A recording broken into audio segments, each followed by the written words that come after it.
À 6h14, nous ouvrons donc le kiosque d'Europe 1 avec vous, Thomas Soto. Le kiosque d'Europe 1 et toutes ses plumes, Marion Calais pour les régions, Jean-Philippe Ballas pour la presse internationale et puis les inséparables, Axel de Tarlet pour la une de l'Écho et Eva Rock qui regarde la télé. Bonjour à tous. Bonjour Thomas. C'est quoi cette histoire? C'est pas grave du tout, ils s'aiment bien quoi, c'est tout. Allez, on commence avec vos quotidiens nationaux et pas mal de politique. Le Figaro détaille le sondage réalisé avec Europe 1 sur les départementales. Conclusion qui fait la une du journal, on va vers une bataille UMP-FN. Variation en une de l'opinion, la gauche face à un désastre électoral annoncé.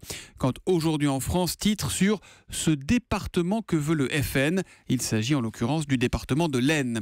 Le journal qui, en page intérieure, revient sur la réouverture de l'hypercachère avec le témoignage d'un ex-otage de Koulibaly. Lui n'a pas voulu regarder les images de l'inauguration, expliquant que la douleur ne s'efface pas avec un coup de peinture. Il raconte aussi les bouffées de chaleur qui montent à la tête et envahissent son corps sans prévenir, sans compter ses réveils en pleine nuit et ses sentiments mêlés de peur et de révolte qui ne s'estompent pas. Alors que 2 policiers comparaissent devant la justice après la mort de Ziad Ebouna, l'humanité s'indigne. Il aura fallu 10 ans pour avoir enfin un procès. Une bonne nouvelle en une des Échos, investisseurs étrangers, la France retrouve du crédit, un indice qui est reparti à la hausse après 3 ans de baisse. Enfin, Direct Matin titre sur le drame syrien. Toujours pas d'issue après 4 années de conflit. Syrie, John Kerry admet devoir négocier avec El-Assad, écrit sur le même sujet Le Figaro. À la une des régions, Marion Calais, quelles sont les unes les plus marquantes de ce lundi dans la presse quotidienne régionale? Eh bien, on se bouche les oreilles ce matin. Selon l'Est éclair, le bruit est un danger pour 1 habitant sur 6 à 3. C'est une étude européenne qui révèle que les niveaux sonores y sont parfois trop élevés. Un risque pour la santé de 15% de la population. Dans l'Alsace, retour sur la manifestation des médecins hier à Paris. La colère en blouse blanche pour dire non au projet de Marisol Touraine et notamment à la généralisation du tiers payant. De son côté, Nice Matin s'interroge. Enfin blanchi. Peut-être l'acquittement au bout du procès, le 3e, pour l'ancien maire de Vence, Christian Iacono, qui avait été accusé de viol par son petit-fils. L'histoire du jour, on la lit dans l'édition nantaise de 20 minutes, avec l'ouverture d'une école dans un parc de loisirs. L'école primaire du Puy du Fou va ouvrir à la rentrée prochaine. Ça paraît incroyable. 6 niveaux scolaires, de la petite section au CE2, une 50aine d'élèves, 4 classes, une école privée qui dispensera à sur 20 minutes un enseignement classique. Et le petit plus, puisque nous sommes au Puy du Fou, une formation artistique, sachant qu'en cours, les profs devront mettre le paquet sur l'histoire et l'anglais. En fait, on a un peu l'impression que c'est une sorte de vivier dont veut s'assurer le Puy du Fou, parce que l'idée, c'est d'aller ensuite jusqu'au lycée. Et le président l'explique dans 20 minutes, dans cette édition nantaise.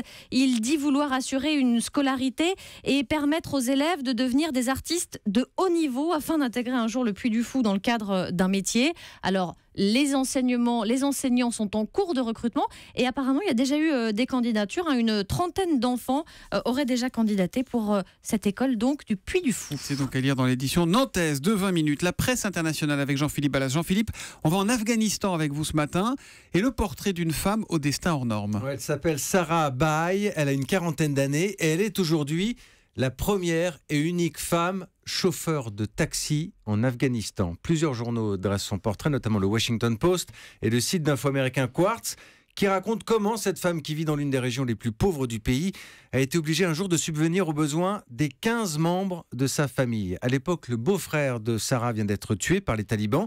Elle n'a pas le choix, elle n'est pas mariée. D'ailleurs, dit-elle, un mari ne m'aurait pas autorisé à travailler. Et c'est ainsi que Sarah va apprendre à conduire en 15 jours avec l'aide d'un villageois. Elle va ensuite revendre un bout de terre pour s'acheter une voiture, une Toyota hors d'âge. Puis elle va passer l'examen pour devenir enfin chauffeur de taxi. Mais les hommes l'ont laissé faire sans problème ? Non, Marion, pas sans problème. Si toi, tu n'as pas honte, moi j'ai honte pour toi. C'est ce qu'elle a entendu notamment de l'un des hommes qui passait l'examen avec elle. Des hommes qui refusent de s'asseoir dans son taxi, des hommes qui la menacent parfois et qui lui disent que c'est contraire à l'islam. Mais Sarah, elle résiste, elle travaille, elle récolte entre 10 et 20 $ par jour. Mais elle a quand même acheté un fusil avec des munitions à portée de main en permanence. On ne sait jamais. Je reçois des appels anonymes, dit-elle. Ils disent qu'ils vont me tuer si je continue à conduire en ville. Aujourd'hui, cette femme exemplaire n'a pas peur de répondre aux provocations. Et elle veut encore aller plus loin, ouvrir un garage, vendre des voitures aux hommes. C'est son nouveau rêve aujourd'hui. ce serait une révolution de plus en Afghanistan. À la une de l'Écho, Axel de Tarlet, l'éclipse, il va y avoir une éclipse du soleil en fin de semaine, menace le réseau électrique européen. C'est ce que nous dit le Figaro ce matin. Exactement, voilà. Alors, l'éclipse sera mardi 20 mars, vers 10h30, et donc la Lune va cacher 80% du soleil. Alors, l'éclipse sera totale même, si vous voulez y aller, au large de la Norvège, sur les îles Féroé notamment. Voilà.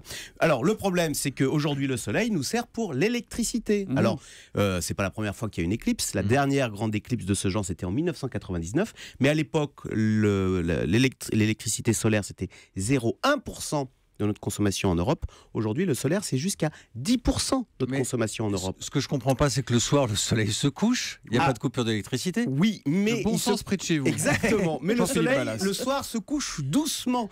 Tandis que là, une éclipse, en quelques minutes, vous avez la Lune qui passe devant le soleil. Qu'est-ce que vous faites bien le bruit. Et la Lune qui passe devant le soleil. Et donc, l'éclipse, si vous voulez, c'est une histoire de quelques minutes. Donc, brutalement, en plus, ça va dépendre de la météo, parce que s'il fait très beau, vendredi matin, vers 10h30, vous allez quand même passer d'une pleine puissance solaire à plus rien. Et donc, au pied levé, il va falloir remplacer 35 000 mégawatts. 35 000 mégawatts, c'est l'équivalent de 35 centrales nucléaires. Vous voyez, en France, on en a 58 en Europe. Justement, est-ce que c'est pas le lobbying de l'industrie nucléaire là, qui balance ce genre d'infos ? Que le solaire n'est pas fiable. Alors, peut-être vous avez raison. Alors, vous avez raison, nous en France, on a très peu de solaire. En France, le solaire, c'est moins de 1%. Mais vous avez des pays comme l'Allemagne, où le solaire, c'est jusqu'à 7, 8%, 10%. Donc, mais nous sommes néanmoins concernés parce que les réseaux sont interconnectés. Si un pays saute, tous les pays sautent. Mais l'avantage, c'est que nous pouvons nous aider. Et donc, la grande astuce, vendredi, va être, au fond, que tous les pays vont aider le pays où l'éclipse passera. Et ainsi, vous voyez, ça va être la solidarité de l'électron vendredi matin. J'avais trouvé cette petite expression. C'est beau. Solidarité de l'électron. Vous nous ferez tout à l'heure la Lune qui passe devant le soleil. Magnifique. Ah, Eva Rock à la télé ce soir, des chansons en héritage. C'est à 20h50 et c'est sur France 3. Oui, et on commence avec une chanson qu'on a tous chantée. Ça va, Papa Noël, Tino Rossi. Tino Rossi. Oui, on va regarder la télé pour écouter Petit Papa non, Noël. mais vous allez voir, il y a un mythe qui va se briser parce que le chanteur du Père Noël pour les enfants que nous étions et que nous sommes encore est aussi le Père Noël de ces dames. C'est son fils Laurent qui le raconte à Mireille Dumas, les relations entre son père et les femmes. C'était un grand séducteur. Il n'était pas coureur parce qu'il n'avait pas besoin de ça. C'est-à-dire, qu'est-ce que vous voulez dire ?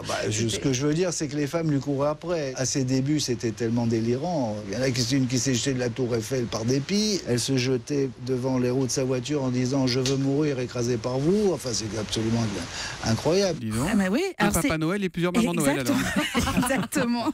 C'est une des surprises de ce documentaire, alors qui est riche évidemment en films de famille et qui est consacré aux héritiers des plus grands artistes. Alors, c'est Claude François, c'est Orlando pour Dalida, c'est Jodassin, Pierre Bachelet, ou encore Claude Nougaro, c'est sa fille aînée Cécile qui évoque la chanson qui porte son prénom. C'est vrai que j'ai eu cette sensation à certains moments d'être une chanson en fait, avant tout, de ne pas être matériel, enfin avoir une matière, une chair et tout, et d'être surtout un air, d'être surtout une histoire qu'on raconte à un enfant, d'être. D'ailleurs, c'est pour ça que aussi je me suis ressentie plus une fille qu'une femme. Voilà, alors vous verrez, Mireille Dumas n'évite pas n'évite pas les questions d'argent parce que c'est aussi de ça qu'il s'agit. On comprend comment le travail de mémoire est aussi lié à une exploitation commerciale. Le tout en musique, c'est vraiment très très bien réussi. Ça s'appelle donc Des chansons en héritage, c'est sur France 3 et c'est à 20h50. Exactement. Et puis à noter aussi que dans le Grand Journal, ce soir sur Canal+, c'est en clair à 19h05, Antoine Decaune reçoit Manuel Valls. Il répondra aux questions de Natacha Polony, Jean-Michel Apathy et Karim Rissouli. Eh bien, nous y serons, rideau sur le kiosque.